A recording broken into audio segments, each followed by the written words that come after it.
Hello guys, நான் உங்கள் கிரிக்கல் Tamil. So இந்த வீடியோக்குள்ளே போகிறதுக்குன்னா நம்ம சேனலை சப்ஸ்கிரைப் பண்ணிக்கோங்க. இந்த வீடியோ யாருக்காக அப்படின்னா நம்ம சிஎஸ்கே ஃபேன்ஸ்க்காக தான்.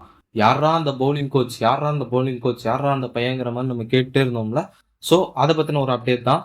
ஸோ சிஎஸ்கே வந்து ஸ்ரீதரன் ஸ்ரீராம் உங்க எல்லாருக்கும் தெரியும். இந்தியன் டீமில் ஒர்க் பண்ணியிருக்காரு, ஆஸ்திரேலியா டீமில் ஒர்க் பண்ணியிருக்காரு, அதே மாதிரி பங்களாதேஷ் டீம்லேயும் கொஞ்ச நாள் அவர் ஒர்க் பண்ணியிருக்காரு. ஸோ அவரை வந்து நம்ம சிஎஸ்கே டீமோட அசிஸ்டன்ட் பவுலிங் கோச்சா அப்பாயின்ட் பண்ணியிருக்காங்க. ஆல்ரெடி எரிக் சிமன்ஸ் வந்து பவுலிங் கன்சல்டன்டா இருக்காரு, அது நமக்கு தெரியும். ஸோ இப்போ ஸ்ரீதரன் ஸ்ரீராம வந்து பவுலிங் கோச்சா இது அப்பாயின்ட் பண்ணியிருக்காங்க, அதுவும் அசிஸ்டன்ட் பவுலிங் கோச்சா.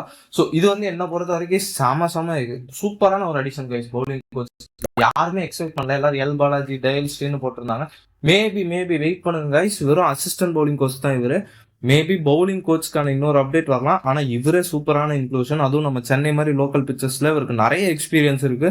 ஸோ செம்ம ஹெல்ப்ஃபுல்லாக இருக்கும். ஸ்ரீதரன் ஸ்ரீராம் எல்லா வின்னிங் டீம்லேயும் இருந்திருக்காரு. ஸோ லெட்ஸ் இந்த வருஷம் நம்மள்தான்.